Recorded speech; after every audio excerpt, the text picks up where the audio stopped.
A minha ligação de hoje é para uma pedagoga que se apresenta como pedagoga rebelde. Pessoas rebeldes sempre são interessantes.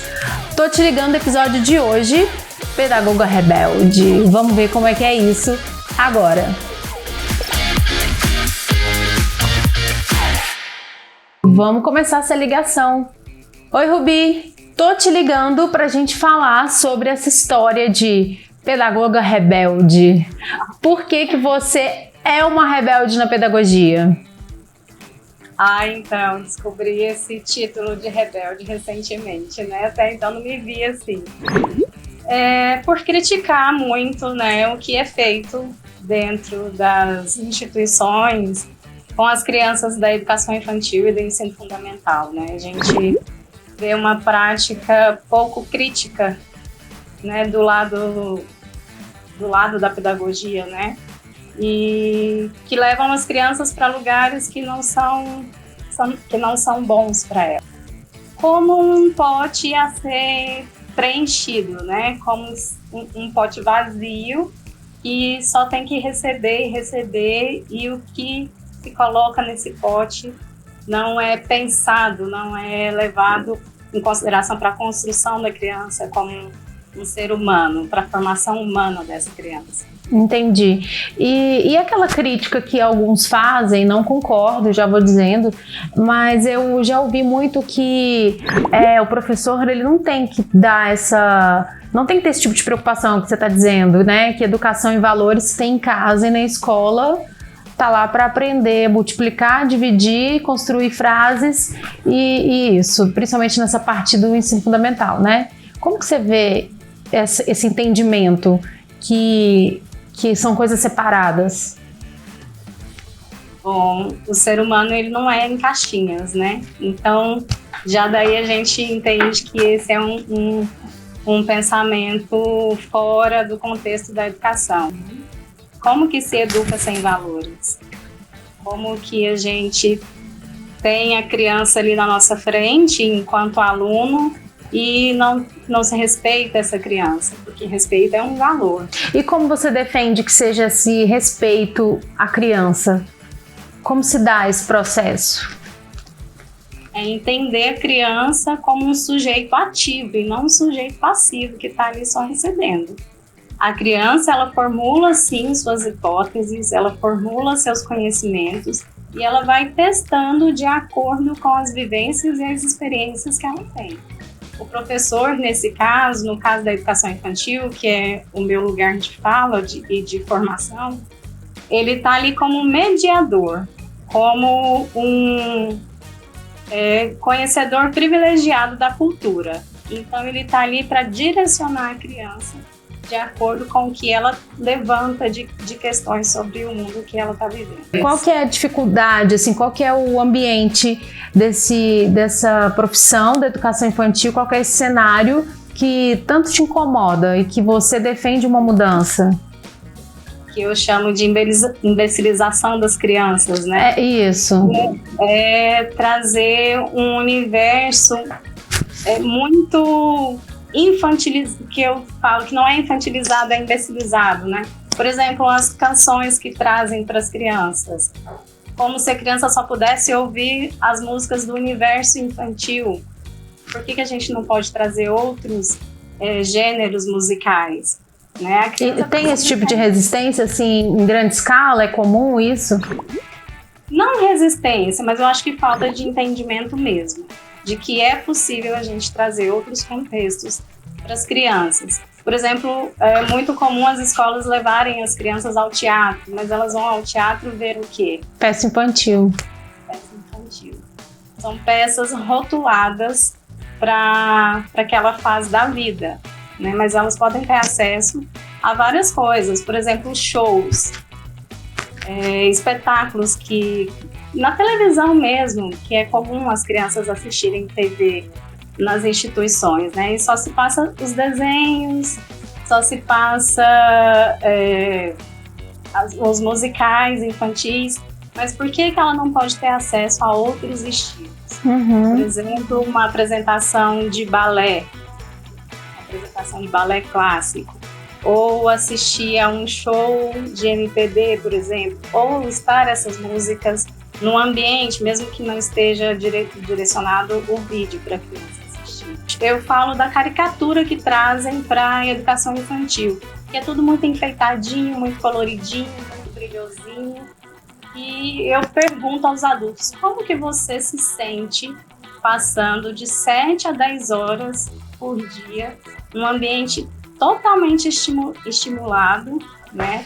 Muito barulho, porque as crianças, muitas músicas alegres, porque as crianças parecem que tem que estar... É muita felicidade, né? Tipo, é muita adrenalina. Como se elas não tivessem necessidade do silêncio, não tivessem a necessidade do ócio, não tivessem a necessidade de uma quietude, para poder se entender e se perceber nesse ambiente que ela está inserida. E essa questão que eu falo dos rótulos, né, da caricatura que traz para a educação infantil, e até ali os anos iniciais do ensino fundamental, o contato que essa criança tem com as linguagens e principalmente com a arte, que muitos dizem que está oferecendo um ambiente ou uma atividade artística para a criança, mas ela normalmente está reproduzindo alguma coisa, ou então passando tinta na mão e sai carimbando por aí, nos papéis, nas paredes. E que tipo de arte que é essa? Sem um raciocínio, né? Sim, que linguagem artística que é essa que sai carimbando a mão, ou fazendo rostinhos com a mão, e sempre ali ou a mão ou o pezinho como fundo para virar uma outra coisa. E a arte tem tantas possibilidades, de tantas coisas podem surgir uma construção artística feita pela criança, sem ser uma reprodução do que já está sendo feito por um artista renomado, ou imitação, ou tirar de todo um contexto. Né? Se você já xingou aluno pentelho, tipo, sai daqui, querido. Não, né? O que fazer quando a criança faz birra? Se você está com dificuldade de lidar com essa emoção da criança, você se afasta primeiramente, porque vai virar uma guerra de emoções que ninguém vai saber lidar. Então você se afasta, se acalma, diz para a criança o porquê que você está se afastando, porque você precisa de um espaço para pensar, e depois volta, se abaixa na altura da criança e conversa gentilmente com ela. E a criança sabe quando ela tá passando o limite também, né? Ela tem essa noção. Eu tinha. Eu falo que a minha mãe mandava um sinal que era assim, ó, impressionante. Quando a minha mãe fazia vozinha, que eu falo, sabia que tinha alguma coisa errada, porque ela é brava. Então, quando ela falava vozinha, filha, não faz isso, você sabe que já era, já perdeu tudo, já foi. A partir de uma certa idade, sim, mas as muito pequenininhas, elas não têm noção. Outra pergunta, como driblar as limitações? Dá para ser criativo mesmo seguindo regra? Uma boa pergunta para você que é rebelde. Dá para ser criativo dentro das regras? Sim, principalmente dentro de sala de aula. Quem faz as regras é o professor, né? Ele tem ali uma diretriz a seguir, mas o que ele faz na prática dele é dele. Ele que dita as regras. E qual que é o seu... fora disso, está contra a legislação. O professor ele tem autonomia. E qual que é o seu conceito de avaliação? Minha avaliação não é ela não é gradativa, ela não é uma conquista, ela tem que olhar para o lugar do que a criança já consegue e não do que falta para ela. É o inverso, né? Cada criança tem o seu desenvolvimento, ela tem a sua história, tem a sua cultura, vem de um lugar diferente do professor e das outras crianças da sala. Então, para aquela criança, o que ela já consegue, o que ela superou. E a avaliação do professor de como ele vai ajudar essa criança a chegar onde ela tem potencialidade para ir. Muitos educadores, às vezes até têm a mesma rebeldia que você tem, mas aquele dia a dia é tão opressor no trabalho que ele não tem estrutura para estrutura mesmo física para fazer outras coisas, ou quando ele vai discutir isso com algum orientador, a pessoa não tem tempo e ele deixa no piloto automático. Isso é verdade também?